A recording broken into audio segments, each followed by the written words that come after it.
President Trump and New York City's socialist mayor-elect Zohran Mamdani finding common ground during their friendly Oval Office meeting Friday as both look to tackle affordability.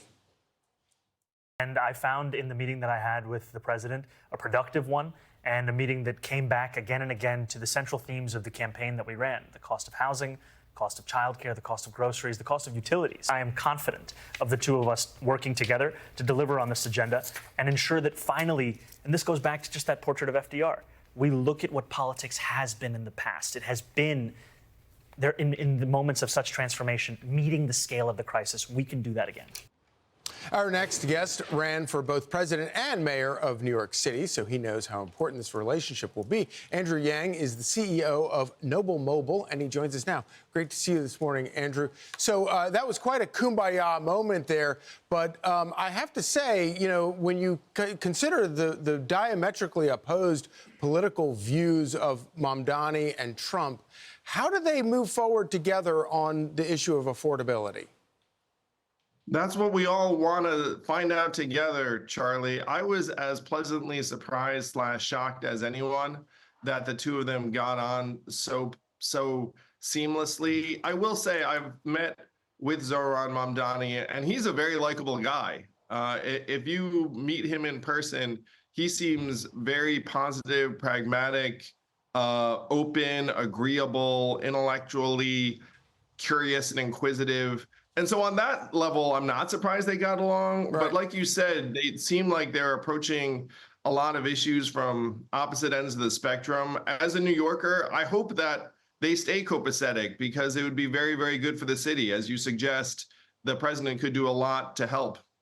What are some of the most important ways the president can help or hurt Mamdani's ability to govern?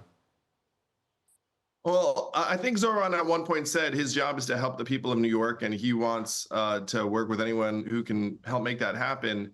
The president has control over a vast level of resources that can either be withheld from the city or bestowed. So you could look at things around housing. A lot of that money would come from the federal government. A lot of the affordability issues that Zohran wants to make progress on would be immensely assisted if they had a good relationship and you could see some resources flowing from the feds.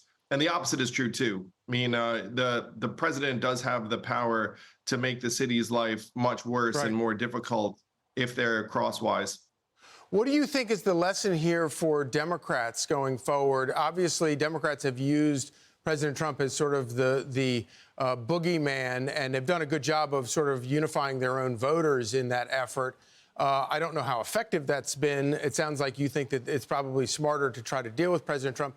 But of course, you know, you still go back to those issues where, for example, you know, Mamdani was running a socialist, but other Democrats running in the elections earlier this month ran very much on a low taxes, anti-socialist sort of agenda.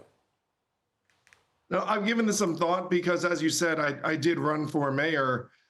If you're going to deliver for the people of New York, you need to try and have a good relationship with the White House, you know, politics notwithstanding. And so I think Zohran had the right approach. I hope it holds up. I hope this relationship is something that doesn't start out on a high note and then go another direction. I hope it stays on the same wavelength because I think that's exactly the approach I would have taken if I would have been in his shoes. I want to read you a quote from Politico talking about how housing will be a key issue in 2026. They write, while some Republican lawmakers in both chambers are working to advance bipartisan housing policy reforms, GOP operatives say Trump will have to be at the forefront of any unified party agenda about housing and affordability. I realize you're a Democrat, but do you have any thoughts on that?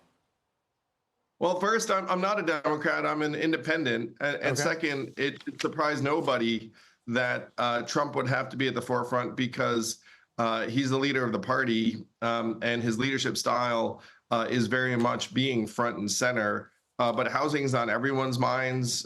You know, I think the average age of a first home purchaser now is 40, which is not what you want. You know, you want younger Americans starting families, buying homes at like a much earlier age than that. So I hope that Trump digs in. I hope the Republican Party digs in. As an independent, we just want problems to be solved and people to come together. Independent Andrew Yang, thank you so much for joining us. Thank you. Great to see you. Great to be with you. I'm Steve Doocy. I'm Brian Kilmeade. And I'm Ainsley Earhart. And click here to subscribe to the Fox News YouTube page to catch our hottest interviews and most compelling analysis.